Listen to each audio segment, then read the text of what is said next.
አርዕስተ ዜና ተፎካካሪ የፖለቲካ ፓርቲዎች አማራጭ ፖሊሲ በማምጣት መሞገት አለባቸው ሲሉ የዘርፉ ተንታኞች ገለጹ። ከውጭ እስራኤል የኢራንን ቁልፍ የደህንነት ባለስልጣን አሊ ላርጃኒን መግደሏን ተናገረች።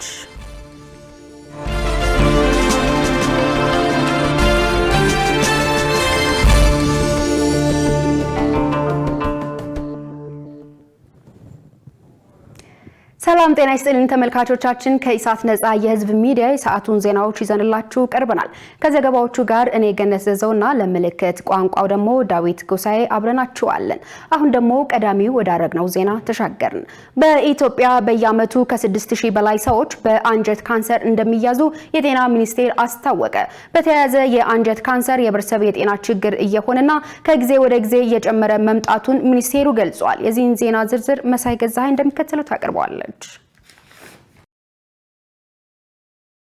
የጤና ሚኒስቴር ከጥቁር አንበሳ ስፔሻላይዝድ ሆስፒታል ጋር በመተባበር የዓለምን የአንጀት ካንሰር ወር ምክንያት በማድረግ የግንዛቤ ማስጨበጫ መርሃ ግብር በዛሬው ዕለት አካሂዷል። በጤና ሚኒስቴር የተላላፊ በሽታዎች መከላከልና መቆጣጠር መሪ ስራ አስፈጻሚ ዶክተር ህይወት ሰለሞን እንደገለጹት የአንጀት ካንሰር የህብረተሰብ የጤና ችግር እየሆነ ከጊዜ ወደ ጊዜ ችግሩ እየሰፋ መሆኑን ተናግረዋል። የአንጀት ካንሰር በወንዶች ላይ ከሚከሰቱ የካንሰር አይነቶች የመጀመሪያ ደረጃ እንደሚይዝም መሪ ስራ አስፈጻሚዋ ተናግረዋል። ወደ ሀገራችን በምናይበት ጊዜ እስከ 80,000 አዳዲስ የካንሰር ታማሚዎች በየአመቱ እንደሚመዘገቡ ይገመታል። ከነዚህ መካከል ያው የጡት የማህፀን በር ካንሰር በዓለም አቀፍ ደረጃም ቁጥሩ ከፍ ብሎ ይገኛል። በእኛም ሀገር በተመሳሳይ እንደዚሁ ነው ችግሩ። የካንሰር ህመም አሁን ባለው ሁኔታ ኢትዮጵያን ጨምሮ ሌሎች በማደግ ላይ ያሉ እንዲሁም በኢኮኖሚ ዝቅተኛ የሆኑ ሀገራት ላይ በስፋት እየተገኘ ያለ የህብረተሰብ ጤና ችግር ነው። ያው ምክንያቱም ከኢኮኖሚ ጋር አጠቃላይ የስነ ልቦና የመሳሰለው ዘርፈ ብዙ ነገሮችም ያው ከጤና ባሻገር አብሮ ስለሚመጣ ይሄንን እንግዲህ ከመከላከል አንጻር ብዙ ሰርተናል ብለን አንልም። አመጋገብ ላይ እንዲሁም ደግሞ አካል ብቃት እንቅስቃሴ እንዲሁም ሌሎች ሱስ አምጪ የሆኑ ጉዳዮች በስፋት አሉ። ብዙ መሰራት ብዙ መለወጥ ያለበት ነገር አለ። እንደ ጡት ካንሰር፣ የማህፀን በር ጫፍ ካንሰር ሁሉ የአንጀት ካንሰርም ላይ ምርመራ ማድረግ ያስፈልገናል። የጥቁር አንበሳ ስፔሻላይዝድ ሆስፒታል ዋና ስራ አስፈጻሚ ዶክተር ብርሃኑ ሰንደቅ በበኩላቸው የአንጀት ካንሰር በየትኛው የእድሜ ደረጃ እንደሚከሰት ጥናት እየተደረገ መሆኑን አመልክተዋል። ይህን ሕክምና አገልግሎት የሚሰጡ ሙያተኞችን ማስተማር፣ ብቁ ሙያተኞችን ማስመረቅ፣ ሁለተኛ አገልግሎቱን ለተጠቃሚዎች ማድረስ፣ ሶስተኛው ደግሞ በጥናትና በምርምር የተደገፉ መረጃዎችን በማቅረብ ከ50 ዓመት በታች ያሉ ነው ወይስ ከ50 ዓመት በላይ ምን አይነት ተጋላጭነት አሉት በማለት እየሰራ ይገኛል። ለወደፊትም ይሄን አጠናክሮ የሚቀጥል መሆኑንና አዲስ አበባ ዩኒቨርሲቲ አንጋፋ እንደመሆኑ ይህን ሁሉ መረጃዎችን ለሁሉም ማህበረሰብ እንዲደረስ በማድረግ ሁላችንም የድርሻችን እንወጣ ለማለት እወዳለሁ። በመከላከልም ሕክምናውን በማዳረስ የባህሪ ለውጥም እንዲያመጡ በማድረግ ለማለት ነው። ስለዚህ ይህ የተሳካ የግንዛቤ ማስጨበጫ ወርት ሲጠናቀቅም ግንዛቤ ማስጨበጥን በዚሁ አጋጣሚ መቀጠል እንዳለብን ለማሳሰብ ወዳለሁ። የአንጀት ካንሰርን ቀድሞ በመለየት መከላከልና በሕክምና ማዳን የሚቻል በመሆኑ ህብረተሰቡ ተገቢውን ግንዛቤ እንዲጨብጥ ሁሉም የድርሻውን እንዲወጣ ባለሙያው ጥሪ አቅርበዋል። በራስ አቅም የሚገነባ መሰረተ ልማት የሎጂስቲክስ ተወዳዳሪነትን ከማሻሻል ባለፈ በኢኮኖሚ ራስን ለመቻል እንደሚያግዝ ተገለጸ። የሎጂስቲክስ ሉዓላዊነታችንን በራስ አቅም የማረጋገጥ አዲስ ምዕራፍ ላይ ነን ሲሉ ምክትል ጠቅላይ ሚኒስትር ተመስገን ጥሩነህ ገልጸዋል። ምክትል ጠቅላይ ሚኒስትሩ በማህበራዊ ትስስር ገጻቸው ባስተላለፉት መልእክት ዛሬ በእንዶዴ ደረቅ ወደብ እና በኤኤምጂ እንዶዴ የባቡር መስመር ፕሮጀክቶች ላይ ያደረግነው ምልከታ የኢትዮጵያ የኢኮኖሚ ሪፎርም በጠንካራ መሰረት ላይ እየቆመ ለመሆኑ በተግባር ያረጋገጠ ነው ብለዋል። የኤኤምጂ እንዶዴ የባቡር መስመር በሀገር በቀል የግል ኩባንያ ፋይናንስ የተደረገ የመጀመሪያው የባቡር መሰረተ ልማት ነው ሲሉም ገልጸዋል። ይህም የግል ዘርፉ ለሀገር ግንባታ ያለውን ቁርጠኝነት ያሳያል ያሉት ምክትል ጠቅላይ ሚኒስትሩ በልዩ ትኩረት ከተያዘለት ጊዜ ቀድሞ በመጠናቀቅ ላይ መሆኑም አቅዶ መጀመር ጀምሮ መፈጸም የሚለው መርሃችንን ያጸና ነው ሲሉም ተናግረዋል። ይህ የ3 ኪሎ ሜትር ባቡር መስመር በገላን ኢንዱስትሪ ዞን የሚመረቱ ምርቶችን ቡናን ጨምሮ በቀጥታ ከባቡር መስመሩ ጋር በማገናኘት ምርቶች በፍጥነትና በተወዳዳሪ ዋጋ ለዓለም ገበያ እንዲቀርቡ ያስችላል ብለዋል።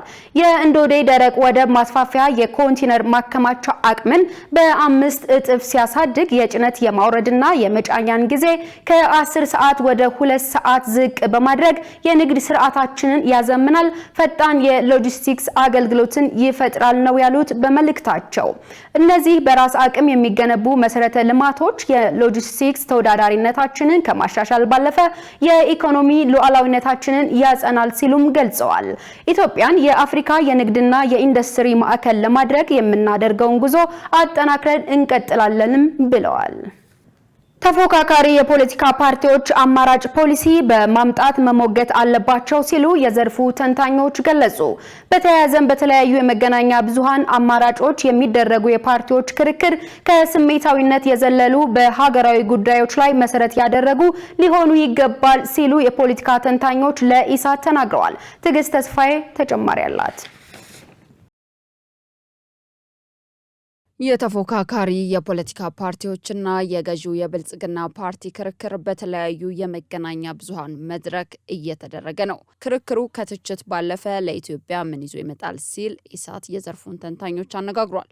የፖለቲካ ተንታኙ አበበ አካሉ በሰጡት ምላሽ ተፎካካሪ የፖለቲካ ፓርቲዎች አማራጭ ፖሊሲ ማቅረብ ይገባቸዋል ብለው ለተወሰኑ ቀናት በተዘጋጁ መድረኮች ላይ ተጨባጭ ውጤት ያልያዘ ሀሳብ ማቅረብ ለኢትዮጵያ ፋይዳ የለውም ሲሉ ተናግረዋል። ስልጣን ላይ ካለው ከገዢው ፓርቲ በተሻለ አማራጭ ነው ብለው የሚሏቸው በተለያየ መስክ ያሉትን ፖሊሲዎች ነው ይዘው መገኘት የሚገባቸው። እነኛ አማራጭ ፖሊሲዎች ማህበረሰቡ የትኛው ፓርቲ ፖሊሲ ይሻላል፣ የቱ ነው ሚዛን የሚደፋው፣ የቱ ነው አገርን ከችግር የሚያወጣው የሚለውን ነገር እንዲያስቡ የሚያደርጋቸው ነው። ይሄን በዚህ ሰዓት ብላችሁ ነበር፣ አሁን ግን ይሄ አልተገበረም። እኛ ደግሞ ይሄን አማራጭ ፖሊሲ ይዘን መተናል፣ የኛ ፖሊሲ ይሄን ይመስላል የሚለውን ነገር የፖለቲካ ፓርቲዎች በተለይ ተቃዋሚዎች ማቅረብ መቻል አለባቸው። በማገናዘብ ለኢትዮጵያ የሚመቻት በኢኮኖሚው ዘርፍ ይሄ ፖሊሲ፣ በቱሪዝም በንግድና በኢንዱስትሪ ይሄ ፖሊሲ የሚለውን ነገር ይዘው ሲቀርቡ የተሻለ አማራጭ ሆኖ ሲቀርብ ማህበረሰቡ ባለፈው ምርጫ የተገባውን ቃል ኪዳን ይከልስና ወይም እንዲከልሰው ወይም እንዲያስታውሰው በማድረግ አሁን ላይ ጥሩ መረማመጃ ሆኖ በህዝብ ዘንድ ቅቡልነት እንዲሆናቸው ማድረግ ይችላል። ከዚህ በዘለለ ግን ለተወሰነ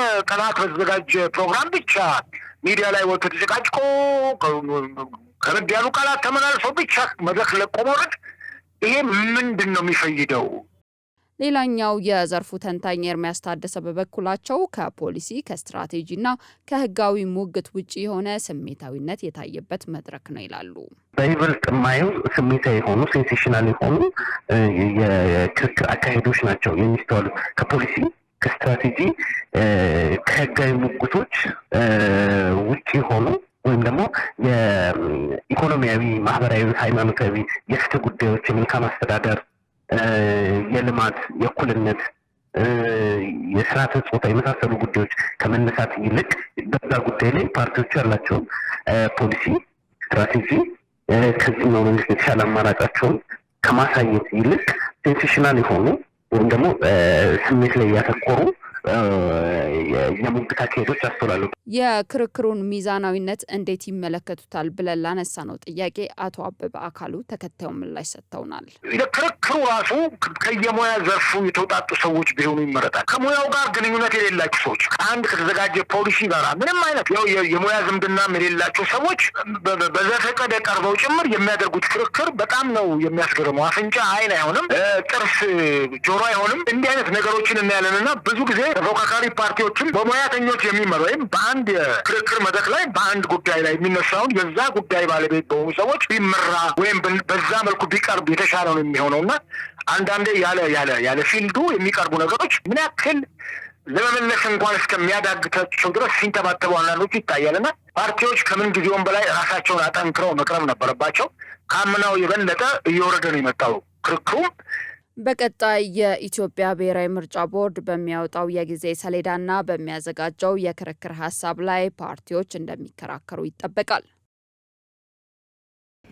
በኢትዮጵያ በርካታ አዋጆች ቢኖሩም በአፈጻጸም ላይ ግን ክፍተት አለባቸው ተባለ። በሌላ በኩል የማክሮ ኢኮኖሚ ማሻሻያ ፖሊሲ ያመጣቸው ለውጦች የመኖራቸውን ያህል አፈጻጸሙን በሚመለከት ግን የሚደረገው ቁጥጥር የላላ በመሆኑ ለብልሹ አሰራር አጋላጭ አድርጎታል ተብሏል። መሰረት ባዩ ተጨማሪ አላት። የኢሳት ዕለታዊ ፕሮግራም የሀገሪቱን ነባራዊ የምጣኔ ሀብት ጉዳይ በሚመለከት ከባለሙያው አሸናፊ አዱኛ ጋር ቆይታ አድርጓል። ባለሙያው በቆይታቸው በርካታ ጉዳዮችን ያነሱ ሲሆን የበጀት እጥረት፣ የአቅም ማነስ፣ ተጠያቂነትን የማስፈንና ሌሎች ጉዳዮችን በሚመለከት ተቋማት የራሳቸው አዋጅና ፖሊሲ ዘርግተው ተግባራዊ ያደረጉ ነው ብለዋል። እንደ ሀገር በርካታ አዋጆችና ፖሊሲዎች ቢኖርም አፈጻጸም ላይ ግን ክፍተት እንዳለባቸው ገልጸዋል። የማስፈጸሚያ ስልት ነው። ፖሊሲ ለ10 ዓመት ለ15 ዓመት አንድ ተቋም ያወጣል። እስከ ታች ከፌደራል እስከ ክልል ድረስ ተግባራዊ ይሆናል። አሁን ምንድነው እሱ እኛ ሀገር በጣም ውብ የሆኑ የሚያማምሩ አዋጆችን ታያለ። ሌሎች ሀገራት እንኳን የማታያቸውን እዚህ ታያለ።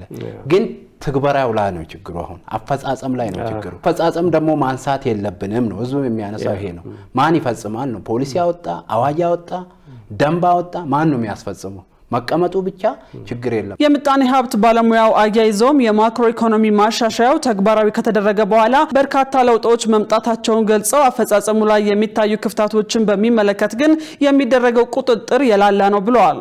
አሁን መንግስት በማክሮ ኢኮኖሚ ላይ የወሰዳቸው ለውጦች እኔም በሆነ ይህንኑ ፖሊሲ ነው ሊተገብር የሚችለው። ከፖሊሲውና ከአሰራሩ ውጪ እኔ አፈጻጸሙ ላይ ጠንከር ያለ እርምጃዎችን እንዲወስድ ነው ምክር ሀሳቤን የማቀርበው። አንዳንድ ፖለቲካ ውስጥ ኢኮኖሚ ውስጥ የሚሰሩ አሻጥሮች ቁጥጥር የሚደረግባቸው የቁጥጥር ስርዓቱ የላላ ይመስለኛል። ባለሀብቶች፣ ሌሎች ገበያን በአሻጥር ዋጋ ንረትን የሚደረጉ ሰው ሰራሽ ነገሮች ላይ መንግስት እንዲሰራ ነው ምክር ሀሳቤን የማቀርበው። በፖሊሲ ደረጃ ምንም ከዚህ የተሻለ ፖሊሲ አሁን ያለውም ጠንካራ ነው። የመጣውም ለውጥ እያየንበት ስለሆነ የማክሮ ኢኮኖሚ ፖሊሲ የሀገሪቷን ኢኮኖሚ በአንድ ጎንም እያሻሻለ ነው። ኢኮኖሚ መሻሻሉን የምታየው ደግሞ በአንድ ግን ጦርነት ውስጥ እያለ ሜጋ ፕሮጀክቶችን ማመንጨት ማልማት የሚችል ከሆነ ለውጥ መኖሩን ነው የምታየው። ግን አሁን የህዝብም ጥያቄ የአሰራር ስርዓቱ ላይ ቁጥጥሩ የላላ ነው። ለሌብነት ለብልሹ አሰራር የሚዳርጉ ነገሮች ላይ ጠንከር አድርጎ መስራት ያለበት ይመስለኛል። ባለሙያው ከኢሳት ዕለታዊ ፕሮግራም ጋር ያደረጉትን ቆይታ ከዜና በኋላ ሙሉን እንድትከታተሉ እንጋብዛለን። የተከበራችሁ ተመልካቾቻችን ከኢሳት ነጻ የህዝብ ሚዲያ የሰዓቱ ዜናዎች አሁንም እንደቀጠሉ ናቸው። አሁን ደግሞ የቢዝነስ መረጃዎችን የምንከታተልበት የአየር ሰዓት ላይ ደርሰናል። የቢዝነስና የኢኮኖሚ መረጃዎችን የምታቀርብልን መሰረት ባዩናት በቀጥታ ወደ መረጃዎቹ።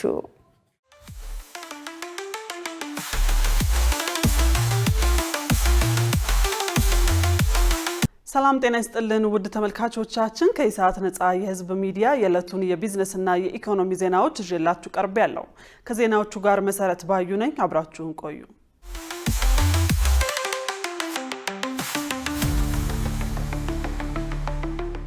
ኢትዮጵያና ሜክሲኮ ስትራቴጂካዊ ግንኙነታቸውን አጠናክረው እየሰሩ ነው ተባለ።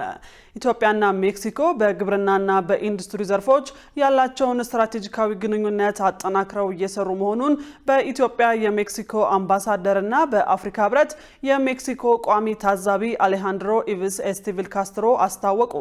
አምባሳደሩ ከኢትዮጵያን ፕሬስ ድርጅት ጋር በነበራቸው ቆይታ እንደተናገሩት ሜክሲኮ በትግራይ ክልል እየተተገበረ ባለው የደን መልሶ ልማትና የተባይ መቆጣጠሪያ ፕሮጀክት ላይ ትኩረት አድርጋ እየሰራች ትገኛለች። በተለይም የኢትዮጵያ አርሶ አደሮች የሰብል ተባይ እንዲከላከሉ ሜክሲኮ ድጋፍ ያደረገች መሆኑንና ከእጽዋቱ የተገኘ እሴት የተጨመረባቸው ምርቶች እንዲሁም የካርቦን ልቀትን የመቀነስ ስልት እያስተዋወቀች ትገኛለች ብለዋል። ከዚህ በተጨማሪ ሜክሲኮ የኢትዮጵያን የአግሮ ኢንዱስትሪ ዘርፍ ለማዘመን ከቦንጋ ዩኒቨርሲቲ ጋር በትብብር እየሰራች መሆኑን አምባሳደሩ ገልጸዋል። ይህ ትብብር በተለይ የማንጎና የአናናስ ምርቶችን በቆርቆሮ በማሸግ ደረጃ በማውጣትና በመጠበቅ ስራ ላይ በማተኮር የኢትዮጵያን ምርቶች ዓለም አቀፍ ተወዳዳሪነት ለመጨመር ያለመ እንደሆነም አብራርተዋል። አምባሳደር ካስትሮ የኢትዮጵያን የፋይናንስና የመሰረተ ልማት ሽግግር አድንቀው መንግስት ለማኑፋክቸሪንግና ለእሴት ጭማሪ የሰጠው ትኩረት ሀገሪቱን ለዓለም አቀፍ ባለሀብቶች ሳቢ መዳረሻ እያደረጋት መሆኑን ገልጸዋል። የኢትዮጵያ ብሔራዊ ባንክ የ2024 እና 25 የፋይናንስ መረጋጋት ሪፖርቱን ዛሬ መጋቢት 8 ቀን 2018 ዓ.ም ይፋ አድርጓል። በሪፖርቱ መሰረት በሀገሪቱ የዲጂታል ክፍያ ግብይት መጠን በሁለት እጥፍ በማድረግ 18.5 ትሪሊዮን ብር ደርሷል። ይህም የፋይናንስ ተደራሽነት በማሳደግ ረገድ ትልቅ ስኬት መሆኑ ተገልጿል። የባንኩ ዘርፍ በካፒታል አቅም፣ በንብረት ጥራትና በትርፋማነት በኩል ጠንካራ መረጋጋት ማሳየቱን ባንኩ ገልጿል። በተለይም ግዙፉ የሀገሪቱ ባንክ የስጋት ምርመራ በስኬት ማለፉን የስርዓቱን አስተማማኝነት አሳይቷል ሲል ገልጿል። በሌላ በኩል የኢንሹራንስና የጥቃቅን ፋይናንስ ዘርፎችም ውጤታማ አፈጻጸም አስመዝግበዋል ብሏል። ብሔራዊ ባንክ በቀጣይ ግሽበቱን ወደ አንድ አሃዝ ዝቅ ለማድረግና የዲጂታል ደህንነትን ለማጠናከር እንደሚሰራ አስታውቋል። በአማራ ክልል በበልግ እርሻ 295 ሺህ ሄክታር መሬት በዘር ለመሸፈን እየተሰራ ይገኛል። በአማራ ክልል አሁን ላይ እየጣለ ያለው የበልግ ዝናብ በመጠቀም 295 ሺህ ሄክታር መሬት በዘር ለመሸፈን ታቅዶ እየተሰራ መሆኑን የክልሉ ግብርና ቢሮ አስታውቋል። በቢሮው የሰብል ልማት ባለሙያ ኤልያስ በላይ ለኢዜአ እንደገለጹት የበልጉ ልማት በ4 ዞኖችና በ3 የከተማ አስተዳደሮች ይከናወናል ብለዋል። በዚህም የበልጉን ዝናብ በመጠቀም 295 ሺህ ሄክታር መሬት ለማልማት ታቅዶ በተደረገ ጥረት እስካሁን 32664 ሄክታር በገብስ፣ በስንዴ፣ በማሾ፣ በጤፍና በሌሎች ሰብሎች መሸፈኑ ገልጸዋል። የምስራቅ አማራ ሜትሮሎጂ ኢንስቲትዩት ማዕከል የልማት ሜትሮሎጂ ዴስክ ኃላፊ እንዳለማው ወንዴ በበኩላቸው የበልግ ተጠቃሚ በሆኑ አካባቢዎች መደበኛና ከመደበኛ በላይ ዝናብ እየጣለ ይገኛል ብለዋል። አርሶ አደሩም የሚጥለውን የበልግ ዝናብ በማሳ ዳርና መሀል ላይ አቅሮ በፀሐይ ወቅት በመጠቀም ምርቱን ለማሳደግ መስራት እንዳለበት አስገንዝበዋል። አሪዞን ከ100 ሺህ ኩንታል በላይ ቡናና ቅመማ ቅመም ለማዕከላዊ ገበያ አቀረበ። በአሪዞን ባለፉት 6 ወራት ከ100 ሺህ ኩንታል በላይ ደረጃውን የጠበቀ ቡናና ከ7 ሺህ ኩንታል በላይ ቅመማ ቅመም ለማዕከላዊ ገበያ ማቅረቡን የዞኑ አስተዳደር ገልጿል። የዞኑ ዋና አስተዳዳሪ አቶ አብርሃም አታ ለኢትዮጵያን ፕሬስ ድርጅት እንደገለጹት ዞኑ በኤክስፖርት ምርቶች በተለይም በቡና፣ በቦሎቄ፣ በኮረሪማና በዝንጅብል ይታወቃል። አርሶ አደሩም አዳዲስ ቴክኖሎጂ መጠቀም በመጀመሩ ምርቱ በከፍተኛ ሁኔታ እየጨመረ ይገኛል። በተለይም የቅመማ ቅመም ምርት በህጋዊ ገበያ ሰንሰለት ለማቅረብ በተሰራው የተቀናጀ ስራ አመርቂ ውጤት እየተመዘገበ መሆኑን ጠቁመዋል። ከቡናና ቅመማ ቅመም በተጨማሪ እስከ 20 ሺህ ቶን የሙዝ ምርት ለገበያ እየቀረበ መሆኑን የገለጹት አቶ አብርሃም ባለሀብቶች በእነዚህ የግብርና ምርቶች ማቀነባበር ስራ ላይ እንዲሰማሩ ጥሪ አቅርበዋል። በዞኑ በተለያዩ ዘርፎች መሰማራት ለሚፈልጉ የሀገር ውስጥና የውጭ ኢንቨስተሮች ከመሬት አቅርቦት ጀምሮ አስፈላጊውን ድጋፍና ማበረታቻ ለማድረግ የዞኑ አስተዳደር ቁርጠኛ መሆኑንም ገልጸዋል። ውድ ተመልካቾቻችን አሁን ደግሞ በእለቱ በተመረጡ ባንኮች ያለውን የውጭ ምንዛሬ ዋጋና የብሔራዊ ባንክ የወርቅ ግብይት መረጃ ተከታትለን እንመለስ።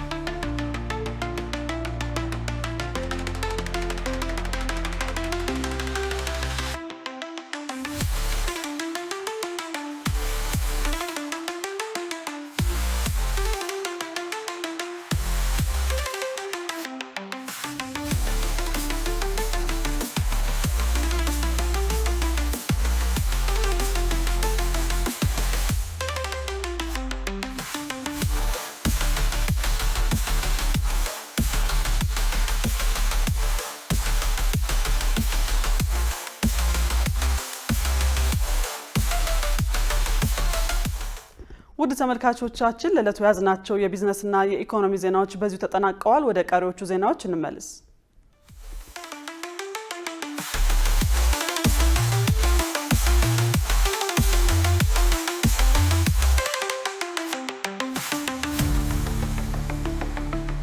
የተከበራችሁ ተመልካቾቻችን ከኢሳት ነጻ የህዝብ ሚዲያ ወደ እናንተ የሚደርሱ ዜናዎች አሁንም እንደቀጠሉ ናቸው።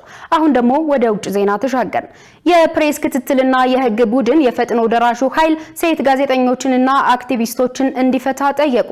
ጋዜጠኞቹ ለእስር የተዳረጉት ናያላ ከተማ ለሴት ጋዜጠኞች በተዘጋጀ አውደ ጥናት ላይ ከተሳተፉ በኋላ ነው ተብሏል። ሸሪፍ ኢማም ተጨማሪ ያለው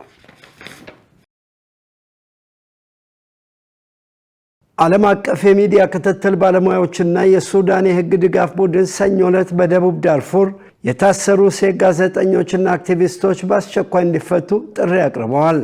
ጥሪ የቀረበው የዘፈቀደ እስራቶችና በአስገድዶ መሰወር የሚጠፉ ሰዎች ቁጥር እየጨመረ በመምጣቱ ነው ተብሏል። የጋዜጠኞች ጥበቃ ኮሚቴ ሲፒጄ የፈጥኖ ደራሽ ኃይል አባላት የካቲት 28 ቀን የናያላ ግዛት የሬዲዮ ጋዜጠኞች የሆኑትን ማዋሄብ ኢብራሂም፣ ዛህራ መሐመድ አልሐሰንና አሽራቅ አብዱራህማንን በቁጥጥር ስር መዋሉን ገልጿል። ጋዜጠኞቹ የታሰሩት የደቡብ ዳርፉር ዋና ከተማ የሆነችው ናያላ ከተማ ለሴት ጋዜጠኞች በተዘጋጀ አውደ ጥናት ላይ ከተሳተፉ በኋላ ነው ተብሏል። የፈጥኖ ደራሽ ኃይል የፕሬስ አባላትን በዘፈቀደ ማሰር ማቆም አለበት ሲሉ የሲፒጄ ክልላዊ ዳይሬክተር ሳራ ኩዳክ ተናግረዋል። ጋዜጠኞችን ማሰር በከፍተኛ ሁኔታ ሪፖርት በማይደረግበት ግጭት ውስጥ የመረጃ ፍሰት የበለጠ ይገድባል ተብሏል። ሲፒጄ ከአካባቢው ምንጮች ያገኘሁት ባለው መረጃ መሰረት ሴቶቹ ጋዜጠኞች ያለምንም መደበኛ ክስ ወይም የህግ ውክልናም ሳያገኙ በናያላ ከተማ በሚገኘው የኮሪያ እስር ቤት ታስረዋል ተብሏል። የአደጋ ጊዜ የህግ ቡድን ሪፖርት በማረጋገጥ እነ ዶክተር ማናሄል ሙስጠፋ አልሳኑቢና ኢዝዴሃር አብዱል ማኒም ጨምሮ ተጨማሪ እስረኞችን ለይቷል። ቡድኑ በፈጥኖ ደራሽ ኃይል ቁጥጥር ስር ካሉ አካባቢዎች የሚሰራ የፍትህ ስርዓት አለመኖር እነዚህን ሴት ጋዜጠኞች ለስቃይና ለጾታዊ ጥቃት ተጋላጭ እንደሚያደርግ አስጠንቅቋል። ሲፒጄ እንዳስታወቀው ቢያንስ 7 ሴት ጋዜጠኞች ያሉበት አይታወቅም ብሏል። ይህ በእንዲህ እንዳለ የፍሪላንስ ሪፖርተሩ ሙአመር ኢብራሂም ከኦክቶበር 2025 አንስቶ በፈጥኖ ደራሽ ኃይል እስር ቤት ውስጥ ይገኛል ብሏል። የፈጥኖ ደራሽ ኃይል ጋዜጠኞቹን ማሰሩን በተመለከተ በይፋ ያለው ነገር የለም። የናያላ ከተማ አሁን ላይ በጥምረቱ በትይዩ ለተቋቋመ መንግስት እንደ ዋነኛ መቀመጫም ታገለግላለች። በሌላ በኩል እስረኞቹ እንዲፈቱ ጥሪ የቀረበው የአደጋ ጊዜ የህግ ባለሙያዎች ቡድን ራሱ ችግር በገጠመው ወቅት ነው ተብሏል። ይህ የሆነው ማርች 9 ቀን ላይ በተካሄደ የቡድኑ አጠቃላይ ጉባኤ ላይ በግልጸኝነት ማጣት ሳቢያ ስራ አስፈጻሚው መተማመኛ ማጣቱን ተከትሎ ነው ተብሏል። አዲስ የስራ አስፈጻሚ ሰኞ ዕለት ተመርጧል። ሱዳን አሁን ላይ አንዷ በዓለም ላይ ለጋዜጠኞች ምቹ ሁኔታ የሌለባት ሀገር ተብላም ተፈርጃለች። ይህም ከአፕሪል 2023 አንስቶ በሱዳን ጦር ኃይሎችና በፈጥኖ ደራሽ ኃይል መካከል ጦርነት ከተጀመረ ወዲህ ማለት ነው። መረጃው የሱዳን ትሪቢዩን ነው። እስራኤል የኢራንን ቁልፍ የደህንነት ባለስልጣን አሊ ላርጃኒን መግደሏን ተናገረች። የኢራን ብሔራዊ የደህንነት ጠቅላይ ምክር ቤት ዋና ጸሐፊ አሊ ላርጃኒ በእስራኤል ጥቃት መገደላቸውን የእስራኤል የመከላከያ ሚኒስትር እስራኤል ካትዝ አስታወቁ። ሌሊቱን በተፈጸመ ጥቃት መገደላቸው የተነገረው ላርጃኒ በኢራን መንግስት ውስጥ ከፍተኛ ተሰሚነት ከነበራቸው መሪዎች መካከል አንዱ ናቸው። የባለስልጣኑ በእስራኤል ኢላማ መሆን እየተነገረ በነበረበት ጊዜ ቢያንስ 2 የኢራን መገናኛ ብዙሃን ከፍተኛ የደህንነት ባለስልጣናትን ጠቅሰው ግለሰቡ በአጭር ጊዜ ውስጥ መግለጫ ይሰጣሉ ብለው ነበር። አንድ የእስራኤል ወታደራዊ ባለስልጣን አሊ ላርጃኒ በእስራኤል መከላከያ ኢላማ መደረጋቸውን ለቢቢሲ አረጋግጠዋል። አሊ ላርጃኒ በኢራን ብሔራዊ የደህንነት ጠቅላይ ምክር ቤት የሟቹ ጠቅላይ መሪ አያቶላህ አሊ ኻማኒ ተወካይና ዋና ጸሐፊ ሆነው የተሾሙት ባለፈው ዓመት ነሐሴ በፕሬዝዳንት ማሱድ ፔዝሽኪያን ነበር። ለ12 ዓመታት የኢራን ፓርላማ አፈ ጉባኤ የነበሩት ላርጃኒ ለዘብተኛ ወግ አጥባቂ እንደሆኑ ይነገርላቸዋል። በተጨማሪም በኢራን መገናኛ ብዙሃን የጠቅላይ መሪው አማካሪ እንደሆኑ ይጠቀሱ ነበር። እስራኤል በፈጸመችው ጥቃት መገደላቸው የተነገረው ታዋቂው ኢራናዊ ፖለቲከኛ የፓርላማው አፈ ጉባኤ ከመሆናቸው በፊት ኢራንን ከምዕራባውያን ጋር እያወዛገበ በሚገኘው የኒውክሌር ድርድር ላይ አገራቸውን ወክለው ተደራዳሪ ነበሩ። በኢራን ፖለቲካ ውስጥ አሊ ላርጃኒ ብቻ ሳይሆኑ ወንድማቸውም ከፍተኛ ተሰሚነት አላቸው። ወንድማቸው ሴዴጌ ላርጃኒ በኢራን 2 ኃይል ምክር ቤቶች የበላይ አካል የሆነው ጉባኤ ሊቀመንበር ናቸው። የተከበራችሁ ተመልካቾቻችን ከኢሳት ነጻ የህዝብ ሚዲያ ወደ እናንተ ሲደርሱ የነበሩ የሰዓቱ ዜናዎች በዚሁ ተጠናቀዋል። ከዘገባዎቹ ጋር እኔ ገነት ዘዘውና ለምልክት ቋንቋው ደግሞ ዳዊት ጎሳዬ አብሮን ነበር። የተከበራችሁ ተመልካቾቻችን ከዚህ በኋላ ዜና ትንታኔ ስለሚኖረን እንድትከታተሉን በአክብሮት እየጋበዝን በድጋሜ ሰናይ ጊዜ ተመኘን።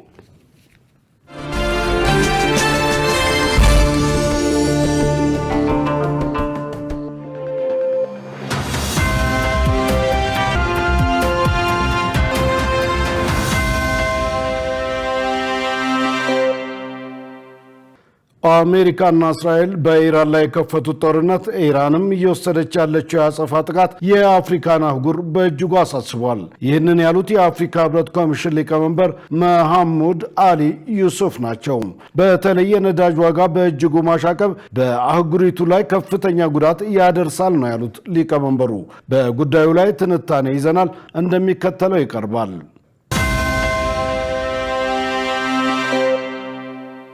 በመካከለኛው ምስራቅ እየተካሄደ ያለው ጦርነት በዓለም አቀፍ የንግድ መስመሮች ላይ መስተጓጎል ፈጥሯል።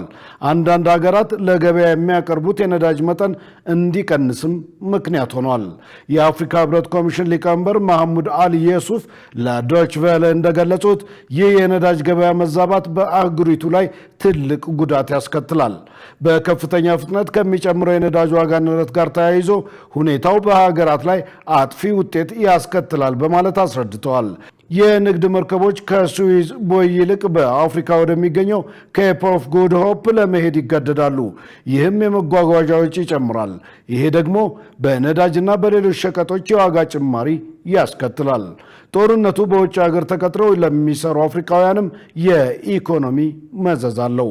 መሐሙድ አሊ ዩሱፍ እንደገለጹት የአፍሪካ ሀገራት በመካከለኛው ምስራቅ የተከሰተው ሁኔታ ባስከተለው ተጽዕኖ ላይ በቅርቡ እንደሚነጋገሩ ጠቁመዋል። ሊቀመንበሩ ከአንድ ሳምንት አስቀድሞ በሰጡት መግለጫ ግጭቱን ተከትሎ በኃይልና በትራንስፖርት መሰረተ ልማቶች ላይ የሚፈጸመው ጥቃት እንደሚያሳስባቸው ገልጸዋል።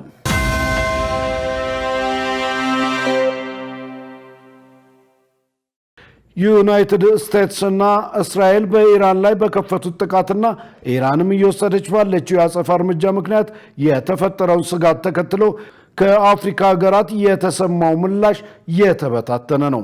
እንዲያም ሆኖ የህብረቱ ኮሚሽን ሊቀመንበር መሐሙድ አሊ ዩሱፍ በተለይ ግጭቱ በአህጉሪቱ ላይ በሚያሳድረው ተጽዕኖ ላይ የጋራ አቋም ለመያዝ እየተሰራ መሆኑን ጠቁመዋል። እርግጥ ነው በአፍሪካ ውስጥ ከዚህ ጦርነት ጋር የተያያዘ ጥቃት ያረፈበት ኢላማ እስካሁን አልታየም። ለመሆኑ አፍሪካና ኢራን ምንና ምን ናቸው? የኢራንና የአፍሪካ ግንኙነት የተጀመረው በ16ኛው ክፍለ ዘመን ከህንድ ውቅያኖስ የንግድ ትስስር ጋር ነው። የንግዱ ግንኙነት ዘመናዊ በሆነ መንገድ ተጠናክሮ የቀጠለው ግን ከጎርጎሪያኑ 1960ዎቹ ጀምሮ በሀገሪቱ የመጨረሻ ሼህ መሐመድ ሬዛ ፓህላቪ ዘመን ነው። ይህ ግንኙነት በ1979 እስላማዊ ሪፐብሊክን መስርተው ስልጣን በተቆጣጠሩት በአያቶላህ ሩሃላ ኮሜኒ የግዛት ዘመንም ቀጥሏል። በሙላዎች አገዛዝ እስካሁንም ቀጥሏል። ቴህራን ዓለም አቀፍ ማዕቀቦችን በተቻለ መጠን ችላ ብላ ከአፍሪካ ሀገራት ጋር ያላትን ስትራቴጂያዊ፣ ኢኮኖሚያዊ፣ የጸጥታና ወታደራዊ ጉዳዮች በትምህርት በሳይንስና በሃይማኖታዊ ዘርፎች አጋርነቷን ለማጠናከር ፍላጎት አላት። በ2025 በኢራንና በአፍሪካ መካከል ያለው የንግድ መጠን ጭማሪ እያስመዘገበ ሲሆን የሀገሪቱ ውጭ ንግድ ከ24 ጋር ሲነጻጸርም በ85 በመቶ ጨምሯል። ኢራን በዩኒቨርሲቲዎቿ በየዓመቱ በርካታ የአፍሪካ ተማሪዎችን ትቀበላለች። በአህጉሪቱ ውስጥ ካሉ በርካታ ሀገሮች ጋር የቴክኒክና የባህል ሽርክና እየመሰረተች ነው። በአፍሪካ በሰብአዊ ጉዳዮችና በጤና ዘርፍም በንቃት ትሳተፋለች። በኢኮኖሚ ረገድ አሜሪካና እስራኤል ከኢራን ጋር የሚያደርጉት ጦርነት ለብዙ አፍሪካ ሀገራት በአስቸጋሪ ጊዜ የመጣ አጋጣሚ ነው። ምክንያቱም ደካማ ዶላርና ዝቅተኛ የወለድ መጠን ለብዙ ከፍተኛ ዕዳ ላለባቸው ሀገሮች የተወሰነ ፋታ የመውሰድ እድል ይሰጣል።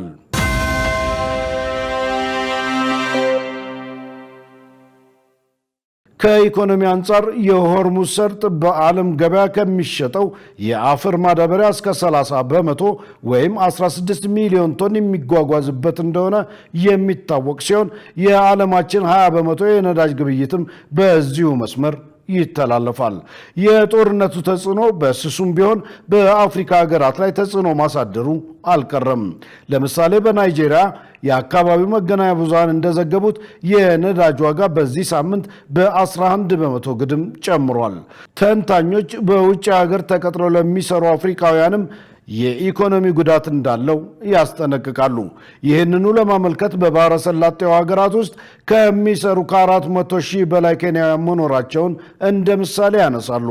ጦርነቱን ተከትሎ የአንድ ድፍድፍ በርሜል ነዳጅ ዋጋ ወደ $119 ማሻቀቡን መረጃዎች ያመለክታሉ። ወዲህ ደግሞ ይህንኑ የመካከለኛው ምስራቅ ጦርነት ተከትሎ በአፍሪካ ትልቁን የኢትዮጵያ አየር መንገድ ጨምሮ ሌሎችም የአየር መንገዶች በረራ በመስተጓጎሉ በቢሊዮኖች የሚቆጠር ዶላር ገቢ አሳጥቷቸዋል። አየር መንገዱ ባወጣው መግለጫ እንደገለጸው በመካከለኛው ምስራቅ የሚገኙ በርካታ ሀገራት የአየር ክልል መዘጋቱን ተከትሎ የኢትዮጵያ አየር መንገድ ወደ ኦማን፣ ቤይሩት፣ ባህሬን፣ ቴል አቪቭ፣ ዶሃ፣ ኩዌት፣ ዱባይ፣ ሻርጃ፣ አቡዳቢ እና ዳማም የሚያደርጋቸውን የደርሶ መልስ በረራዎች ሰርዟል። በዚህም አየር መንገዱ በመካከለኛው ምስራቅ እየተካሄደ ባለው ጦርነት ምክንያት በሳምንት እስከ $13.5 ሚሊዮን የሚገመት ገቢ እንደሚያጣ ለቢቢሲ ተናግሯል። ያም ሆነ ይህ አፍሪካውያን ያላቸውን የነዳጅ ጥሪት በቁጠባ መጠቀምና የንግድ ትብብራቸውን ከምንጊዜውም በላይ ማጠናከር ይጠበቅባቸዋል።